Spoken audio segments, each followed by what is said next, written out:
এ বাচ্চা খারাপ একটু ব্যবসা দর্শ দেখি। চাচা হ্যাঁ আমি তো বিড়ি খাই না, ম্যাচ করতে বাবা। বিড়ি খাও না? কি খাও তাহলে তুমি?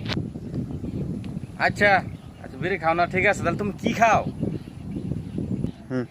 হেই বেটা, বিড়ি খাও না, তুমি খাওটা কি?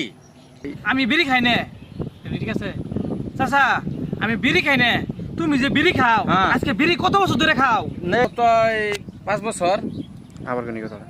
তাও তো 5 বছর। তুমি 5 বছর ধরে বিড়ি খাও? হ্যাঁ চাচা হ্যাঁ এই যে তুমি 5 বছর ধরে বিড়ি খাও, হ্যাঁ এই 5 বছরে তুমি যে টিয়া বিড়ি খাইছো, হ্যাঁ। এই টিয়াটা যদি তুমি খালি জমাই রাখতা, আচ্ছা আজকে তোমার পাঁচার পিছনে R15 গাড়ি থাকতো, বুঝছো? গাড়ি? আচ্ছা ঠিক আছে, তুমি যে বিড়ি খাও না বাইসতে, তোমার পাশার মধ্যে R15 কো?